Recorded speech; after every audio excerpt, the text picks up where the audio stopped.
ஒருவாய் உணவுக்காக கடவுளையே திட்டிய ஏழை. ஆனால் சில நிமிடங்களில் அவன் வாழ்க்கையே மாறிப்போனது தெரியுமா?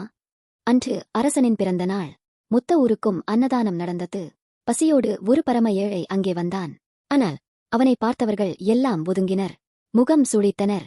இவனும் வந்துட்டானா என்று வெறுப்புடன் பார்த்தனர்.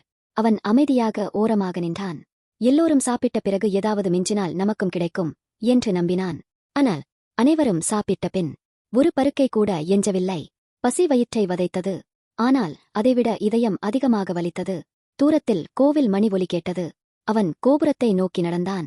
கடவுளே, நான் கேட்டது தங்கத்தட்டு இல்லை, அறுசுவை விருந்து இல்லை, ஒருவாய் உணவு மட்டும்தான். அதையும் தர மனமில்லையா உனக்கு என்று கோபமாக சொல்லிவிட்டு நடக்கத் தொடங்கினான். பசி தாங்காமல் ஆற்றங்கரையில் தண்ணீர் குடிக்க குனிந்தான். அதே நேரத்தில் அன்னதானம் முடிந்து மன்னர் அங்கே வந்தார். அந்த ஏழையை பார்த்து, என்னப்பா, உணவு நன்றாக இருந்ததா என்று கேட்டார். மன்னன் என்று தெரியாத அந்த ஏழை சிரிப்புடன் சொன்னான், ஊரே சாப்பிட்டது. ஆனா என் தலையில இன்று பட்டினி என்று எழுதப்பட்டிருக்கு போல. பசியை கொடுத்த கடவுளுக்கு உணவை கொடுக்க மனமில்லை. அந்த வார்த்தைகள் மன்னனின் இதயத்தை உடைத்தது. உடனே அவன் தோளில் கை வைத்து, மன்னித்து விடப்பா, இன்று நீ பசியோடு உறங்க மாட்டாய். இன்று நீ என்னோடும் ராணியோடும் விருந்து உண்ணப் போகிறாய் என்றார். அவனை அரண்மனைக்கு அழைத்து சென்றார். புதிய ஆடைகள் கொடுத்தார். அறுசுவை விருந்து வைத்தார். மேலும் ஒரு குடம் நிறைய பொற்காசுகளையும் கொடுத்தார்.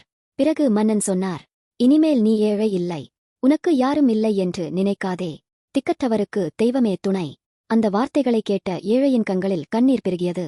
சில நிமிடங்களுக்கு முன்புதான் அவன் கடவுளையே திட்டியிருந்தான். நமக்கு கிடைக்காமல் போனதற்காக வாழ்க்கையை குறை சொல்லாதீர்கள்.